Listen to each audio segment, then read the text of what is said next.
In today's lecture, we're going to start the idea of inferential statistics, and specifically, we're going to focus on the idea of sampling distributions. So inferential statistics, as we know, is basically the process of using information from a sample to make statements about a population. So that's the general idea, is making inference about a population based on a sample. So in order to start this discussion, we're going to start with the idea of sampling distributions. So sampling distributions uses the same ideas of probability that you're used to. So this is a big part of why we spent so much time on probability, is because inferential statistics really comes from the idea of probability. It's how we control the error, is through the idea of probability. So today's section will focus on really the probability and how things work with inferential statistics, and then the next couple sections will deal with actual methods of making inference about a population based on a sample. So let's just start with just some basic terms that are very important to know, and you should already know these, but I like to run through them. I've already defined what inferential statistics is for you. A population, of course, a population is the group of interest, the group we want to make some statement about. So generally, when you do statistics, you're not going to collect data from the whole population. Rather, you're going to take a sample, which is just a subset of that population.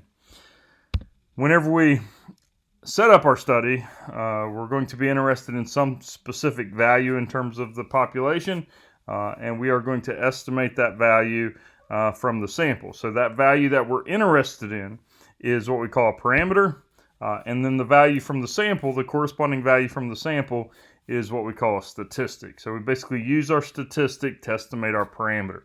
So this all should be familiar to you, but it's very important in terms of how this is laid out. So the idea of a sampling distribution is this. When we take a sample, we should take a random sample. So you take a random sample and you calculate a statistic. So a statistic can be something like the sample mean. We'll call that, of course, X bar. So we take our random sample and we calculate X bar. Well, of course, the deal is if I take another random sample, I'm going to get a different sample because I do it randomly. And whenever I calculate the X bar there, it's going to be slightly different. And if I do it again, I'm going to get a slightly different X bar. So X bar actually depends on who you end up with in your sample. And since we're doing this randomly, that really means that your X bar value or your statistic is a random variable. Because taking a random sample and calculating a statistic like X bar is equivalent to randomly selecting one value of X bar from all of its possible values. So when you take a random sample and you calculate a statistic, what we know is we know that that statistic is a random variable. So that's super important because that's what we've been talking about. We've been talking about how we calculate probability for a random variable.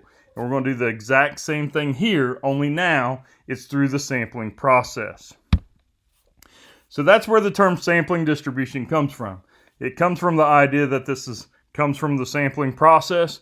The probability of a statistic over all possible samples, that is known as the sampling distribution. So a sampling distribution is a probability distribution, but it comes from the sampling process. So we call it a sampling distribution.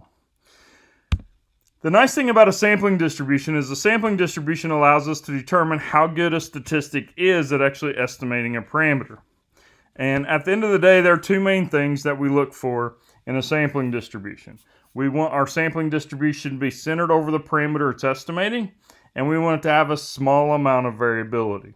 So we want it to be centered over the parameter it's estimating and have a small amount of variability. Those are the key things that you look for. I think the best way to see this is visually. So let me give you an illustration, and you'll see a similar illustration multiple times in the course because this is a good way to look at this. So we have these three distributions here. So you can see the different curves. I just have them marked 1, 2, and 3. And then along the x-axis, we have a parameter there marked. I call it, that's actually a theta. I call it theta, but we could call it whatever we want. It might be the population mean, but it's something that you're trying to estimate, some parameter that actually exists, and you're trying to estimate it based on a statistic.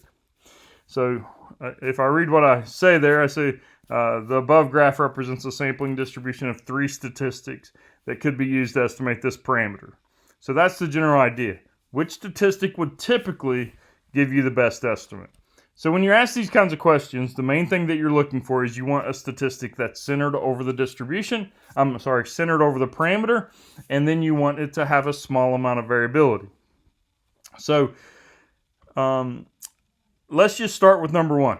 If you look at number one, it's obviously not centered over the parameter because it's to the right of theta. So that's not what we want. That's actually what a statistic looks like when it's biased. So that term biased comes back into play here. A biased statistic is something that is not centered. Mathematically, that's what happens. If you remember from a long time ago, the idea of bias really comes from when you deviate from a random sample. If you truly take a random sample, when you take a random sample, you get an unbiased statistic. What that means mathematically is that means it's going to be centered over the parameter.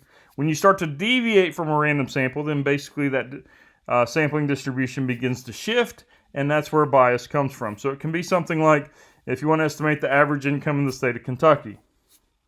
Well, if we want to estimate the average income and we only take our whole sample from Lexington, we'll get a biased statistic because we didn't truly take a random sample.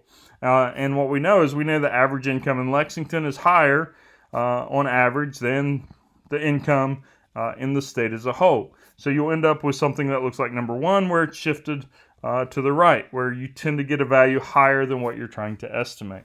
So that's the issue with bias. So we can eliminate bias by truly taking a random sample, and if your statistic is a good statistic and you take a random sample, then your sampling distribution will be centered over the parameter as we want. It'll be an unbiased statistic. If you look at statistic 2 is also not centered, so it is also biased. The other thing about statistic 2 is it has a lot of variability, and that's not what we want either. You don't want a lot of variability because variability is really where error comes from. We actually measure the error in our estimates through this idea of the variability in your sampling distribution, because we want values close to the parameter theta. And when you get a lot of variability, that means you're starting to get more and more values far away from the center or from that parameter you're trying to estimate, because remember, the parameter is going to be in the center if it's unbiased.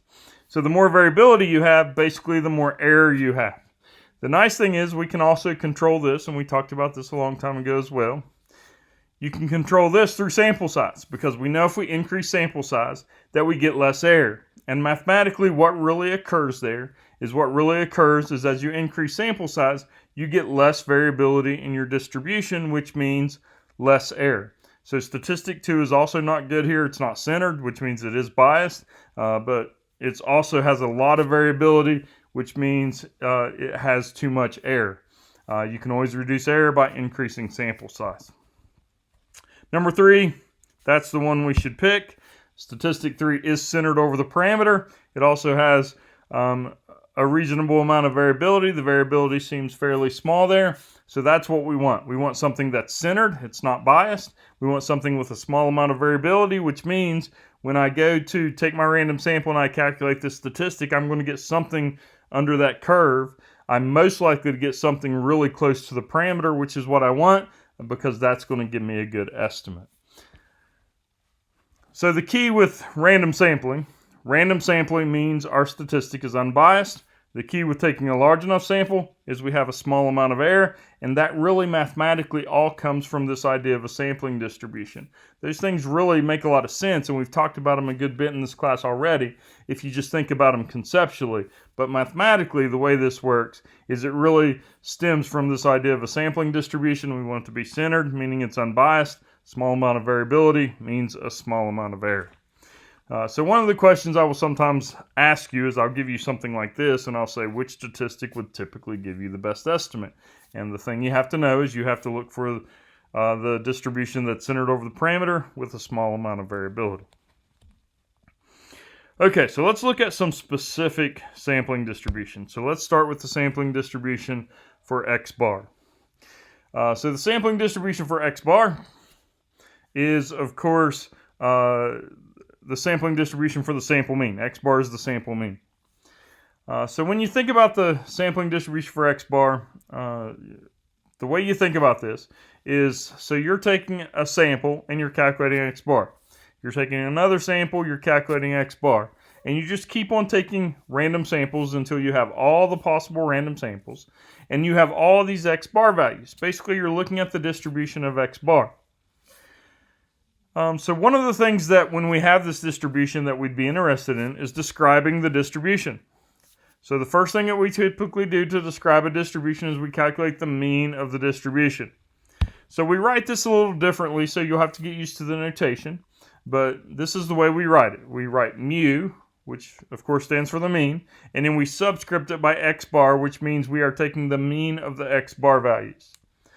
When you see the mean without any subscript, that means we're simply taking the mean of x. But when we subscript it with something, that means we're taking the mean of whatever we subscript it with. So this is saying that the mean of the x bars equals the population mean.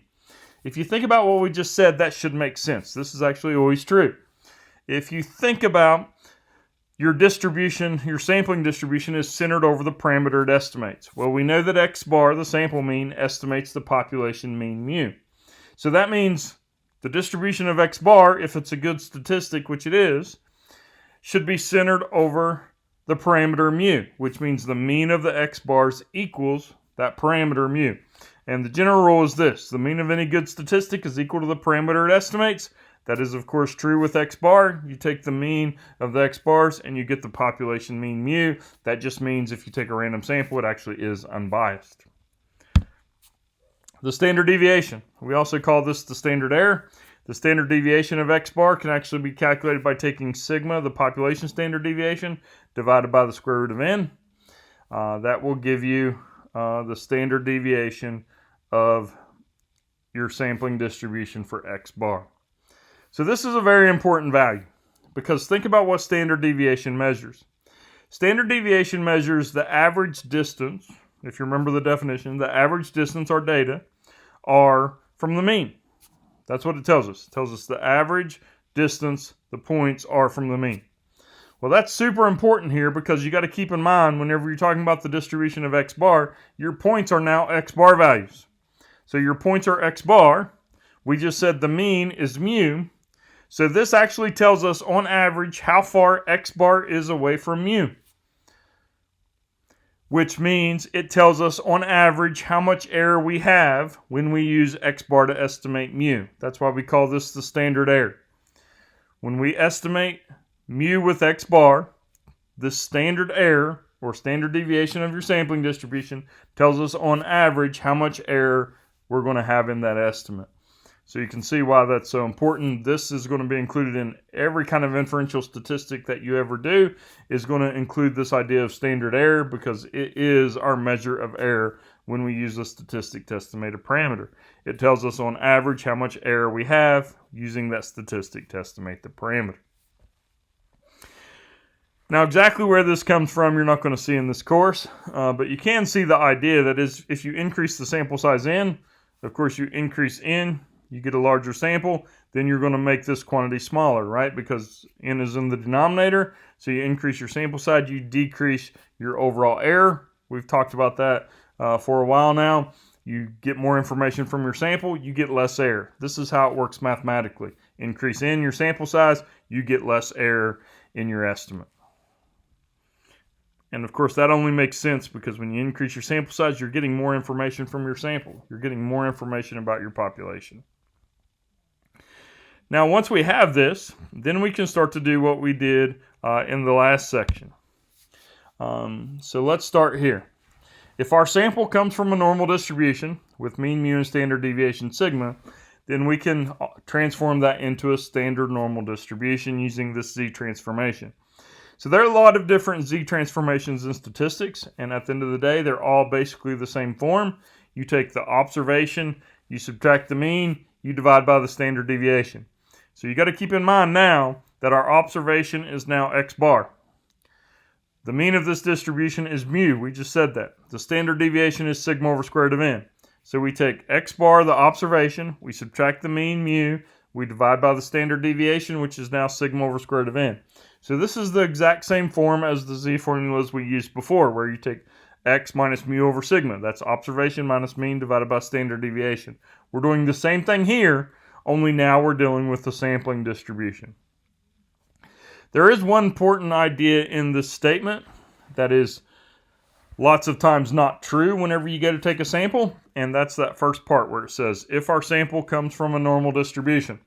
So in reality, when you go to collect data, many times, your sample is not going to come from a normal distribution. You're not going to have this perfect bell-shaped curve that represents X. So one of the things that statisticians have figured out over time is, well, what happens when our distribution is not normal? So they use what they call Monte Carlo experiments, which are basically just simulations that will say, well, what happens if I take a right-skewed distribution and then I use this transformation? How well does it work? Does it still give me the probability? Does it still give me an accurate z-value? Those z-values still follow a standard normal distribution? And what they've actually found is that it does, as long as you satisfy one important characteristic, and that is as long as you take a large enough sample. So what we find is, even if our population is not normal, whenever we go to deal with a sampling distribution, the sampling distribution still is normal in most cases. And the condition is, it is still normal as long as we take a large enough sample. So this is actually one of the most important theorems in statistics. It is called the central limit theorem. It is one of the main reasons why we're able to do a lot of the things that we do in statistics. And you'll notice that this statement is very similar to the previous one. We say if our sample comes from a population, but notice here we say nothing about a normal distribution. So for the central limit theorem to apply, you do not have to have a normal distribution. So we just have to have a population with mean, mu, and standard deviation sigma. If we have that, then the z transformation still is approximately standard normal. But there is one condition here, like I mentioned before, and that is it is approximately standard normal as long as we have a large n. So if you have a large n, then this z transformation works. So basically the deal is this. You can use this z transformation to transform a distribution of x bar into z if you have either of these two conditions. If the population is normal, then it will work, or if you have a large enough sample, it will work. So you have to have one of those two things in order to be able to use this z transformation. Either your population has to be normal, or you have to have a large enough sample in order to use this z transformation. So then, of course, the obvious question is, well, what's a large enough sample? So a large enough sample is actually probably not as large as you would think. In order for the central limit theorem to apply in most cases, almost all cases, you need a sample size of at least n equals 30.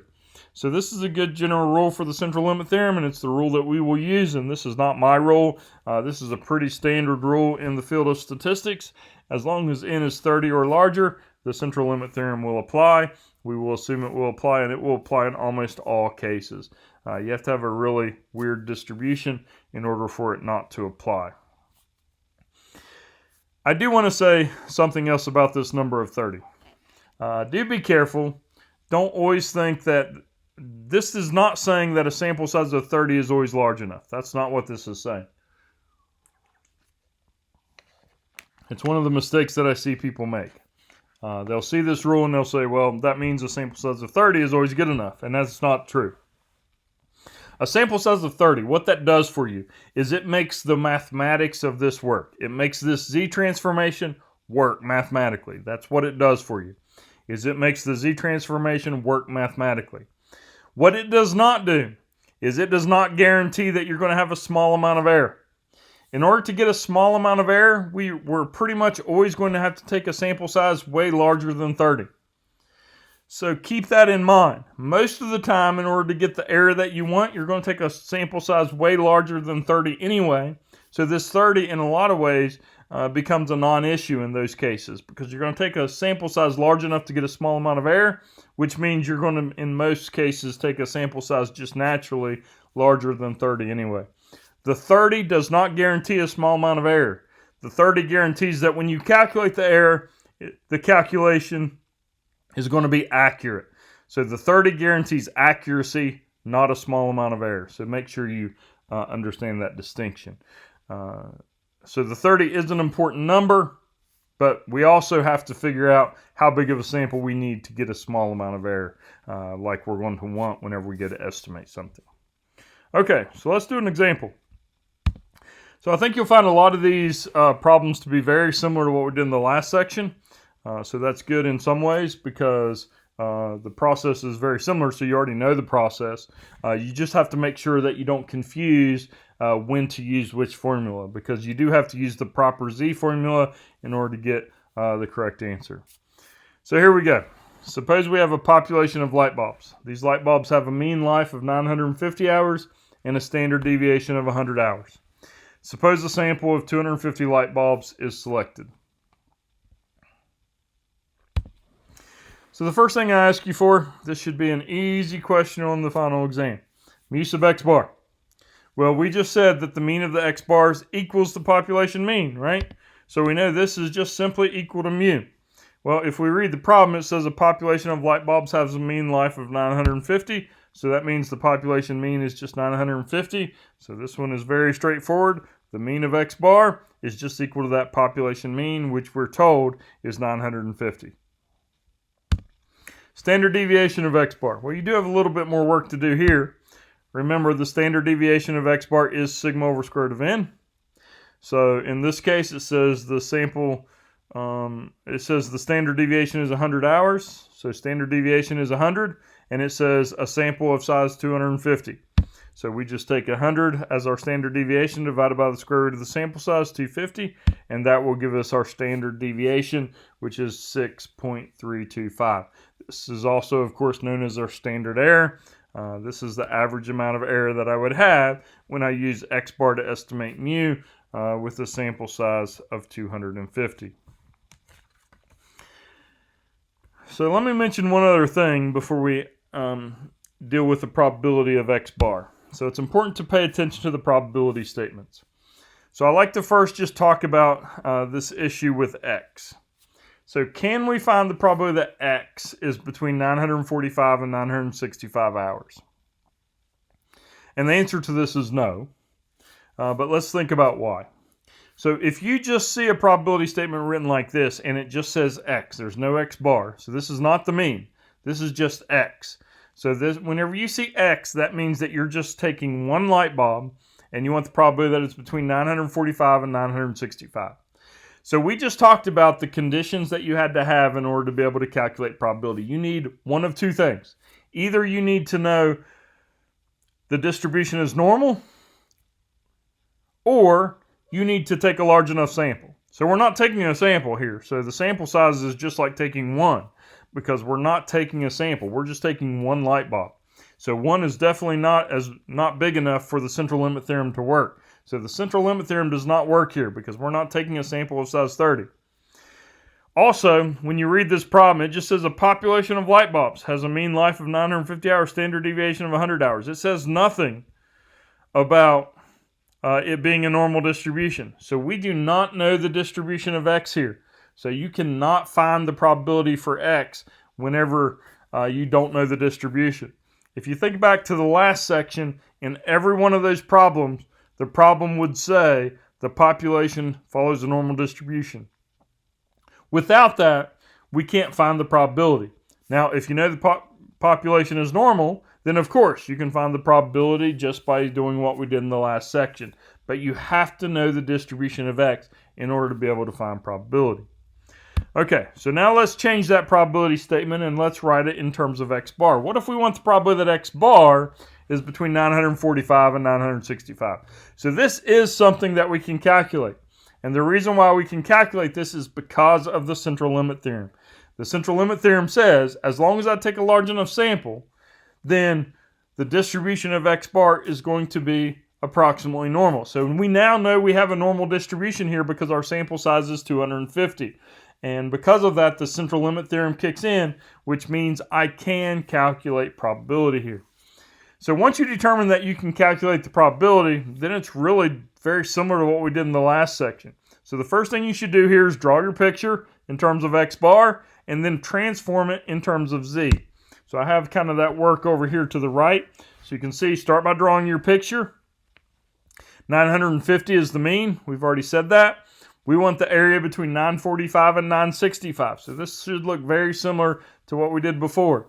The only difference, of course, is you'll see along that x-axis, you'll see that x bar is what those values are. So we make sure we identify those as x bar.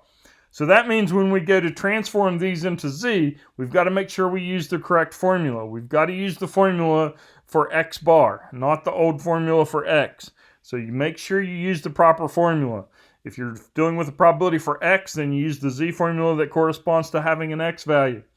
If you're finding the probability for x bar, make sure you use this z formula, which is the z formula for x bar. So we use the x bar minus mu over the standard error, which is sigma over square root of n, in order to calculate these. So we just simply plug them in, very similar to what we did before. And in this case, we will get a z value for 945 of negative 0.8, and we will get a z value of 965 to 2.4. So I went ahead and rounded these to one decimal.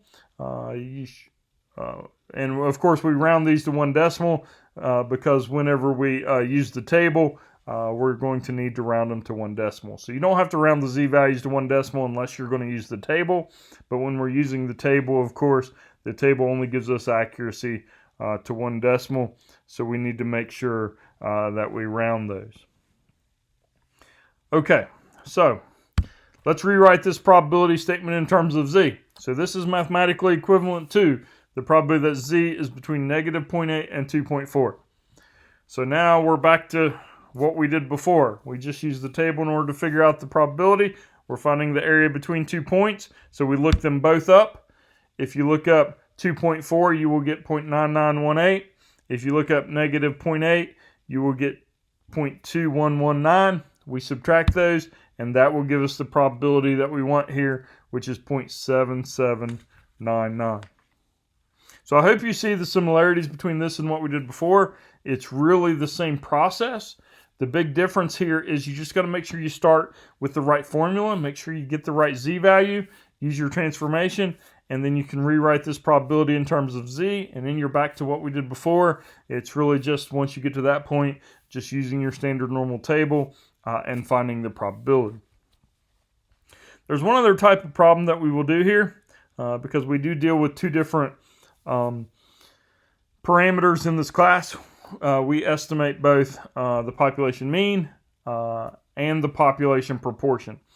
So to estimate the population mean, of course, we need to deal with probability for the population mean, or I'm sorry, the sample mean, in terms of its estimate of the population mean. So we need to do the same thing for a proportion. So let's look at an example for a proportion, and that's really what we focus on in this section. It's really just understanding what a sampling distribution is, and then being able to calculate probability for it, along with the descriptives like the mean and standard deviation for these sampling distributions.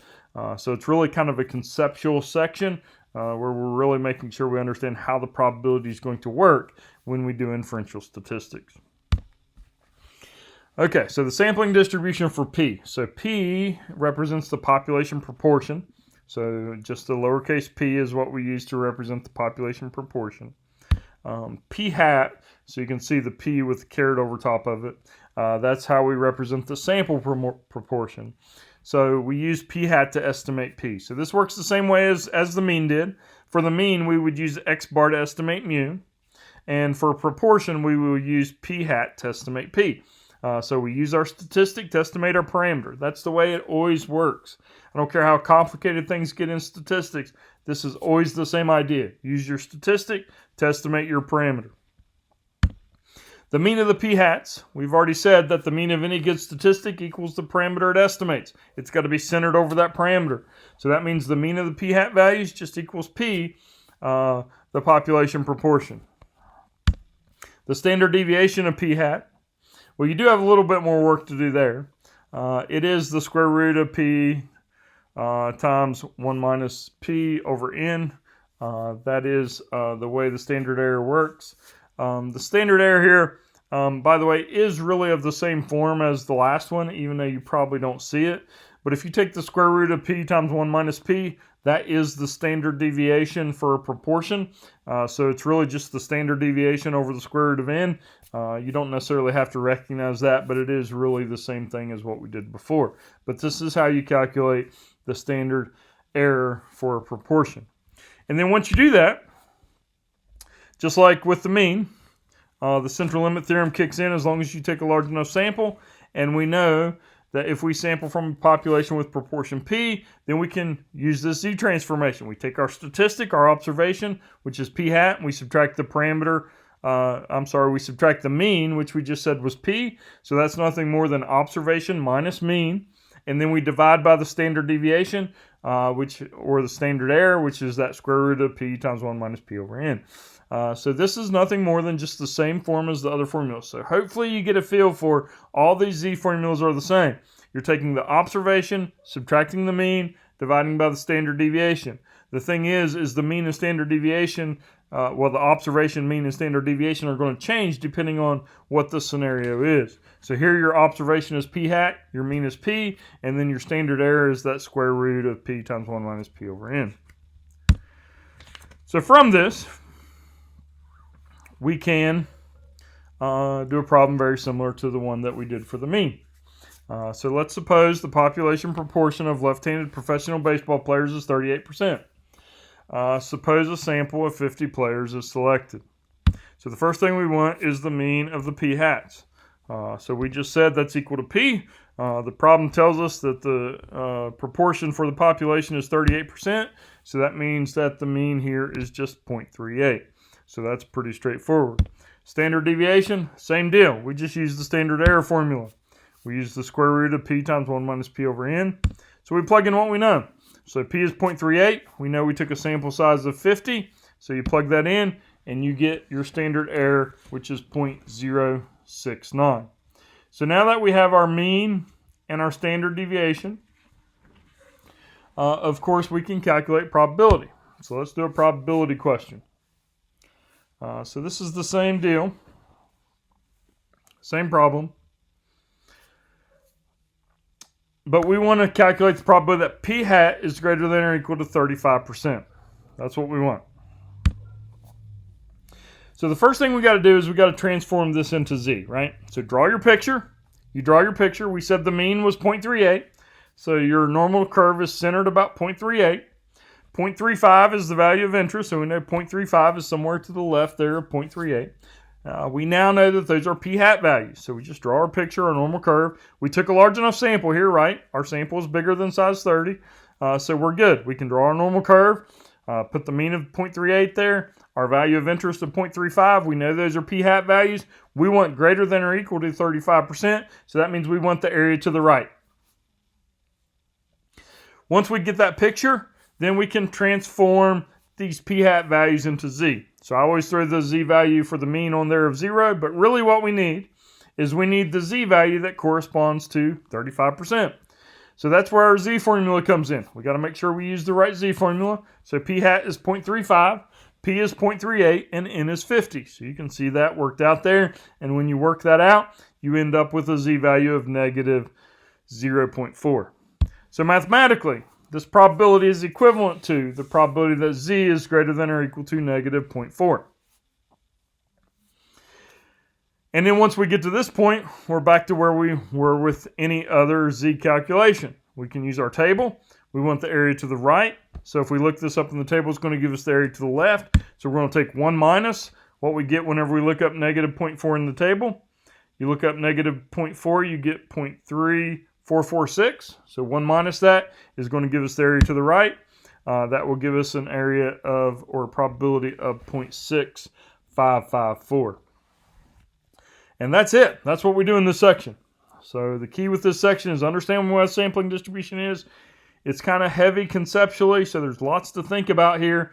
But once you get this, once you wrap your brain around these ideas, it makes a lot of sense, the way this works mathematically. But you really do have to think about it. But there's not a ton of new stuff in here as far as problems go, because the problem kinds of questions are all very similar to what we did before. It's just some nuances to what we did before. So there's some different formulas that you got to use. You just got to make sure you use the right formula when you do these kinds of problems. And then the process really works the same. It's just really a matter of making sure you use the right z formula and you get these things set up properly. So in this section, the focus is understanding the concepts of a sampling distribution, understanding what the mean, standard deviation, or standard error of a sampling distribution is for a mean and a proportion, and then being able to calculate probability using the central limit theorem, and of course the ideas that we know from the normal distribution. That is it for section 4A.